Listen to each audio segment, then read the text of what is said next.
One thing that I think everyone can agree on, and by everyone I mean regardless of culture, religion, belief, I think everyone can agree, at least, that Jesus is a groundbreaking figure, a groundbreaking, earth-shattering figure in history. Not only because Jesus taught some revolutionary things, which he did. So, for example, it's been said that Mahatma Gandhi, who's considered the father of India, who led it through the independence, he formulated his philosophy of nonviolent resistance, which was effective, not because of his own religion, but by reading the Gospels, reading Matthew chapter 5. So Jesus taught some revolutionary things that changed people's lives. But Jesus was not groundbreaking simply because of that, but also for the things that Jesus did, the deeds that he did. And today, we read about one of those things in the Gospels. So the Gospel today is of the feeding of the 5,000 people, where Jesus takes an amount of food that's pretty much equivalent to a snack. They say 5 loaves and 2 fish. That's kind of code for a poor man's lunch. Not much. So Jesus takes that, what little it is, and multiplies it to feed 5,000 people. So what I first want to do today is to address a common school of thought that has interpreted this gospel over the past few decades, maybe the past 50 years. So there's been a number of theologians, there's been a number of people, both in the church and outside the church, whose aim is to take stories like this, the feeding of the 5,000, and make them a little more accessible or to domesticate them. So a common thought is for someone to say, well, you don't really believe that Jesus fed 5,000 people, do you? You don't really believe that he multiplied food and fed that multitude, do you? Well, I mean, Jesus is powerful and everything, but come on, no? So that's one interpretation of how people interpret this gospel, and it's not necessarily a wrong or errant interpretation. I mean, there's something to be said for compassion and Jesus' example of generosity. So the way it's interpreted, having said this, is that Jesus' example, his own example of compassion and generosity, inspired the crowd to become generous themselves. And so each and every one of those people, inspired by Jesus, reached in their own pockets and shared whatever they had with everyone else, thus feeding 5,000 people. So it's not necessarily a wrong interpretation. I mean, every one of us should be more compassionate and more generous. As a matter of fact, when we say the prayers of the faithful, we will be praying that we become more generous to our brothers and sisters. But that sort of an interpretation really doesn't do much to explain really the explosive impact that Jesus had on history. So think of this. The person of Jesus, okay, so the historical person of Jesus, who, by the way, no serious historian denies. Okay, I remember when I was a kid, I was playing hockey, and in the locker room, one of my friends declared in front of everyone else, I don't believe in Jesus, I don't believe in God, because they're fictional characters.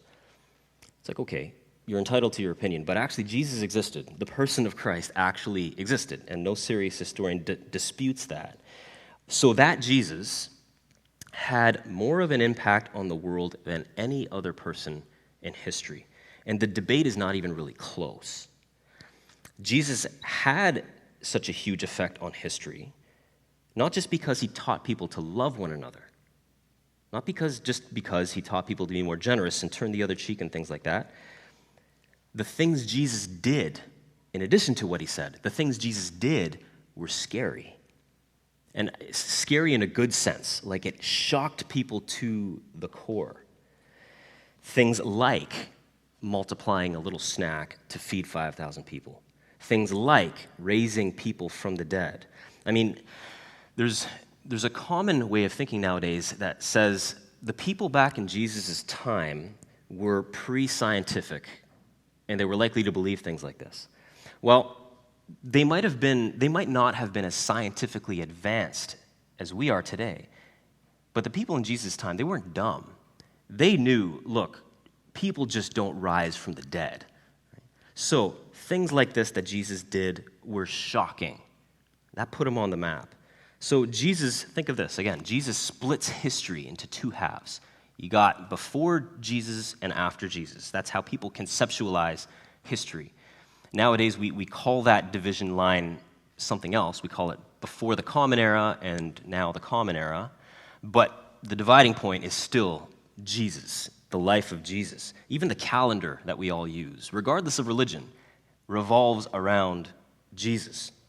So whether a person likes Jesus or not, or agrees with him or not, you have to admit that he has had a more monumental impact on history than any person. And part of the reason Jesus had such a monumental impact is not simply because he taught nice things. You don't get famous the way Jesus did by just saying and teaching nice and inspirational things. The apostles of Jesus, they would make no traction with the pagans who they were talking to by saying things like, look, everyone, I really want to tell you about this great rabbi who taught inspirational things. They wouldn't go anywhere. They wouldn't go anywhere if they just kept their message to that. So the reason I mention this is just to put this miracle of Jesus into its proper perspective. This event alone would have put Jesus on the map forever, and for good reason. And just to say, our faith, we're standing on some pretty solid ground when it comes to our faith, because we serve the God of the universe, the creator of the universe, and nothing is beyond him. Now, a person might come and say, well, why don't I see these sort of things today? That's sort of a common high school objection. I'll go to a high school and the kids will say, well, I don't see people getting fed miraculously, 5,000 people getting miraculously fed today. So it's true that this specific miracle doesn't happen today, the feeding of the 5,000. That happened once, hasn't happened since. But there is no shortage of groundbreaking miracles that occur in our day today. So here's one from recent history, relatively recent history. And it doesn't involve Jesus, but it involves a person who Jesus loved very much and loved to the point of wanting to make her his own mother, Mary. So probably most of you here are aware of the miracle at Fatima, Our Lady of Fatima, a huge devotion to her in Portugal. I have a special devotion to Our Lady of Fatima because myself and 4 other classmates of mine were ordained on the feast of Our Lady of Fatima in 2017, which is the 100-year anniversary mark. But great story. So you probably know the details, some of them anyways. I'm not going to go through them all. But it would be so easy for us to dismiss the miracle at Fatima if maybe just a bunch of people simply said they had a vision of Mary or a vision of Jesus. Like, people say that all the time. People say they have visions. I saw God the other day. I've run into quite a few people who have said that. More than one, actually. But the reason we have to take Fatima so seriously is because that miracle, the miracle of the sun, for those of you who don't know, that happened in the presence of not just 5,000 people, 70,000 people. So forget 5,000, 70,000 people witnessed this one event at the same time, including, and especially, the members of the Portuguese government who were atheists, who did not believe in God at all, and actively tried to suppress belief in God in the country at that time. And by the way, this is an event that didn't happen eons and ages, centuries ago. This happened last century, when we actually have video cameras to record the reaction of the people to this miracle. And it's not some event that was written in some obscure manuscript that's questionable.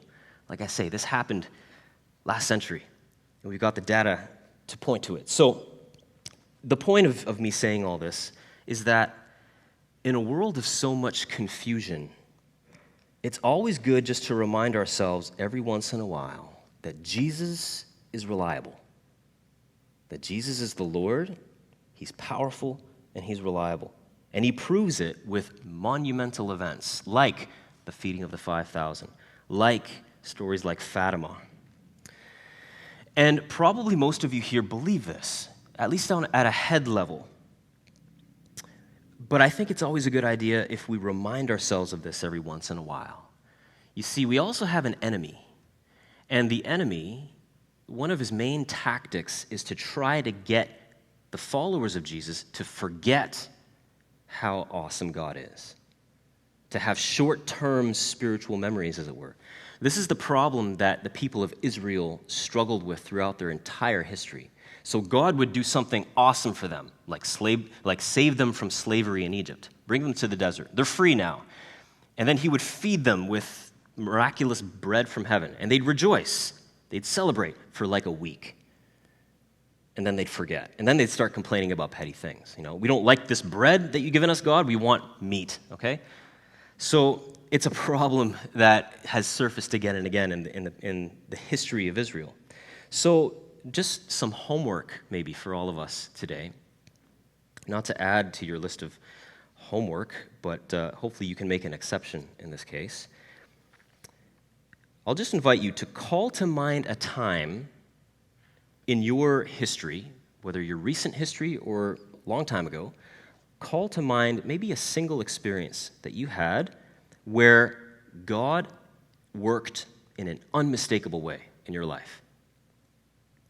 So you look back at this event, whatever it is, and say, this had to have been Jesus. This had to have been God. It couldn't be me.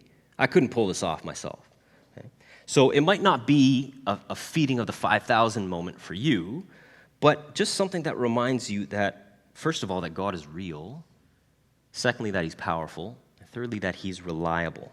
So whatever that experience is for you, maybe just call it to mind. I know what mine is. I definitely know what mine is. It's not an earth-shattering event. Okay? It's not going to divide history into two, but it's something no less real for me. So for me, it involved a problem that I was dealing with years ago that I just could not fix on my own. I'm not going to get into it, but suffice it to say that God came to my rescue, and it was nothing short of a miracle. And that's my 5 loaves and 2 fish moment. Okay? And it's something that I recall every once in a while whenever I need a spiritual boost, whenever I need to be reminded of how great God is. So my invitation is for all of you to do the same, okay? To call to mind something of a 5 loaves and 2 fish moment in your own life. It might not be as visibly spectacular as feeding of the 5,000 or as the dancing sun at Fatima, but something that just helps you understand, that we serve an awesome God. We serve a great God. And in a few moments, and this is the last thing I'll say, in a few moments we'll be coming face to face with that same Jesus who pulled off this amazing miracle thousands of years ago, the multiplication of the loaves. Jesus will be making an appearance here today. We believe this every time we come to celebrate the Mass. He comes to us in a different way, a hidden way, a more silent way. All you might get is maybe a bit of bells ringing, but that's about it. But it's the same Jesus. It's the same Jesus who raised the dead and fed 5,000 people. So let's approach this God, Jesus, today, who is powerful. He has the power to change the course of nature, and he has the power to change our own lives.